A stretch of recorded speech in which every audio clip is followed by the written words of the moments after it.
Hey friends, today I want to talk to you a little bit about a pricing model that helped me sign 250 clients from 2023 to 2024 in Modern Maker, my coaching program, which was something really simple if I think about it, because all sorts of coaches have different methods and other people have different ways of getting clients. Like when I started my journey, I was basically just trying to get somebody to pay in full.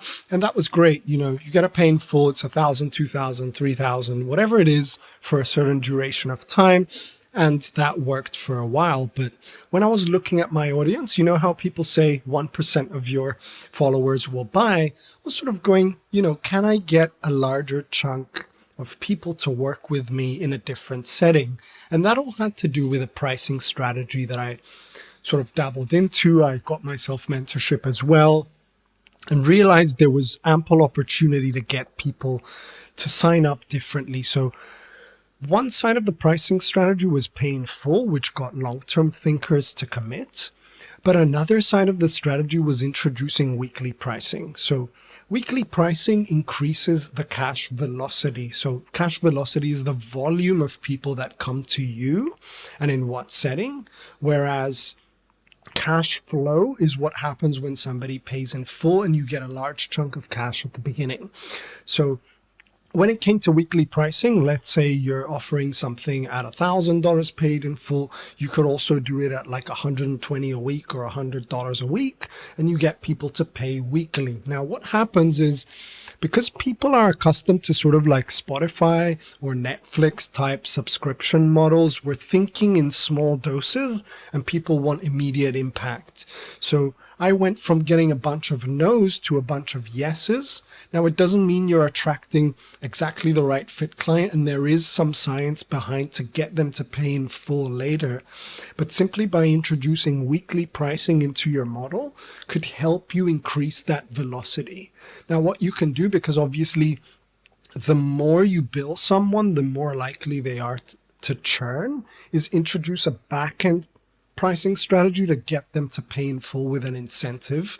But we're not going to get into that today, because I think the purpose of this video and what I wanted to teach you is like, how can we increment price increases to give someone a reason to buy now?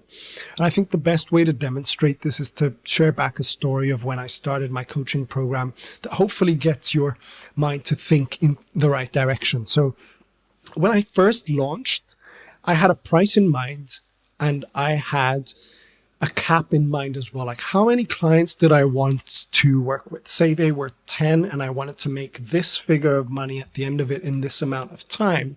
I called this the origin or the founders group. And I said, this is the weekly price and this is the price to pay in full for these 10 people, because I thought of them as a case study group. I was also learning along the way. I wanted to get results. So by knowing how much I'm capping it to and what the price is, then my messaging changed because it was true the messaging, right? So what I said was, this is the founding group. These are the people in the group. This is how many spots are left. And this is the cheapest it will ever be to work with me at this moment in time, right? So then the founding members came in, I filled the group.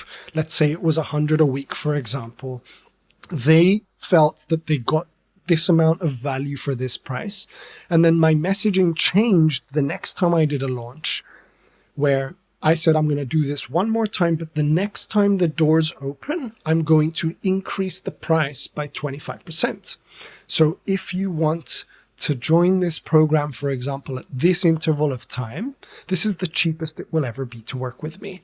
So what happened was buyer psychology starts to kick in, and you're saying, if I value this person, I've been following them for a long time, this is indeed the cheapest it will ever be. I'm notifying my audience by telling them the truth, which is I will raise the price, and then I stick to my word. So it's important to stay true to your values and your messaging and what you say, because otherwise it becomes like a shady marketing tactic, right? It's like, ooh, they're using the price raise again, and who else hasn't heard that before? But what happened was I truthfully raised the price, and I did that in small increments of time throughout the year. So by having something I call my enough number. I know what is enough for me and how much I want to make per month. That means I know how many clients I need in a year. So let's put it into principle. So if I want to make 100K a year and my offer is $2,000, that means I need to bring in $8,000 per month. Now, if my offer is $2,000, that means I have 4 spots left, right? Now,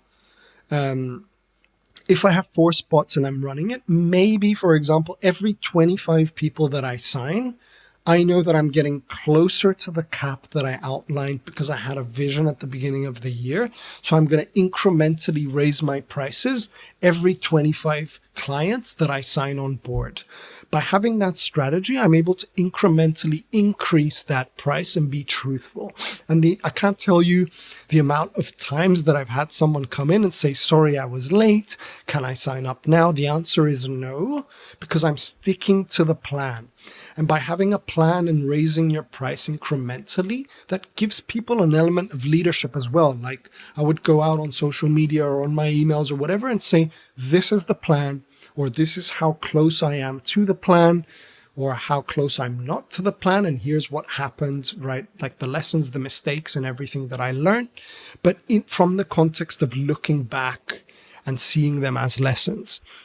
Now, whenever I did increase the price, I would also say again, like this current price is the cheapest it will be to work with me because, in the summer, during Christmas, during whatever, I'm going to raise the price again. So this very, very simple method helped give my audience a reason to act now because it was truly, because it was also an element of, building authority and leadership by having a strategy and a plan and also giving somebody that reason to act now. Now, I'm not saying that this method works for everyone. This is just me sharing what's worked for me as a prime example. And something ever so simple can actually alter the psychology in someone who's waiting or being on the fence. Now, this was also paired with real urgency, right? Like when the doors are open to the service or the program that you're selling and they're always open, people will start going, it's okay, I'll buy tomorrow or the next day or whatever it is. And you end up doing follow-ups and you end up frustrated, you end up getting maybes. But what I was doing was, instead of being open every single day, I knew when the price raises were coming, but I would open and close the doors at set intervals of time. And that could be 72, 48, 24 hours. It could be a week. But when the door is shut, the door is shut. And I would also stay truly to my values. Now, what happens to your audience is, instead of being always open, you're mostly closed. And you train the audience to act now, because when the doors are open, there's this offer, whether that's a high ticket offer or a low ticket offer. And I've done the same thing with digital products, because giving someone a reason to act now both helps your marketing strategy become more predictable and trains your audience that you're not always available. Now, you might be thinking, what on earth is this? And how have you come up with this? And why, most of all, have you come up with this? Because what I didn't know back when I had my agency that we scaled to multiple 6 figures and beyond, and then had my coaching program, I was treating everyone without any boundaries. And the only person that was losing sleep was me. So when I decided that I'm going to set boundaries, I'm going to have my pricing strategy, and I mapped out exactly how many people I wanted to meet and serve, it created an element of balance in my life. And I started saying no more often and starting to not overcommit, but set the boundaries. And people, at first it was really scary. People were like, at least in my head, I was like, I'm a bad coach, I'm a bad service provider. But actually what happened was, people came and said, I love how black and white things are and the boundaries that you've set, because I know exactly how to talk to you, or I know exactly what I'm getting, when I'm getting it, and what the constraints are.